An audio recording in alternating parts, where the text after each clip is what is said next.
Good morning. Today we're going to be reading chapters 37 and 38 of The Wish Tree. I hope you're enjoying it thus far. Chapter 37. Many in the neighborhood didn't approve of an unmarried Irish woman raising an abandoned Italian baby. People talked, and as they will, and they as they must. Some people were even angry. They said hurtful things. They told Maeve that Amadora didn't belong. They told Maeve she and the baby should leave. Maeve merely smiled, held Amadora close, and waited and hoped. On dark nights when hope was scarce, she would sing an old Irish tune, mixed with a newer Italian song that she had learned from a neighbor. The melody was sweet, the words were silly, the effect was always the same, a smile from little Amma. Sure enough, the longer Maeve waited, the kinder people grew. And before long, Amma, as she came to be called, was as much part of our messy garden as all the rest of us. When Amma was old enough to feed Squibbles and his family, she did.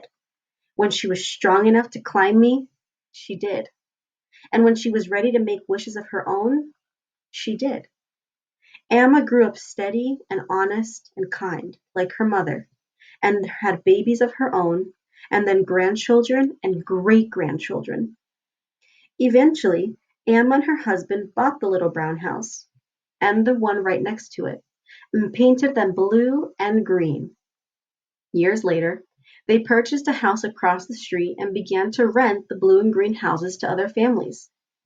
The family grew and prospered and argued and failed and loved and laughed. The, and always and forever, the laughter kept them going. And when Amma's grandson had a little girl, he chose a fine Italian name for her, with a fine Irish middle name, Francesca Maeve. Chapter 38.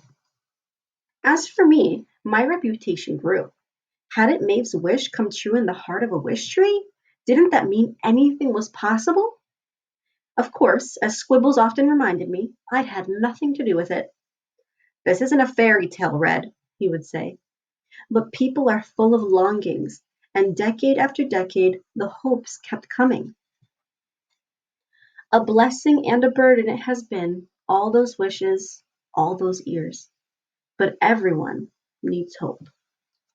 And it shows that picture at the bottom.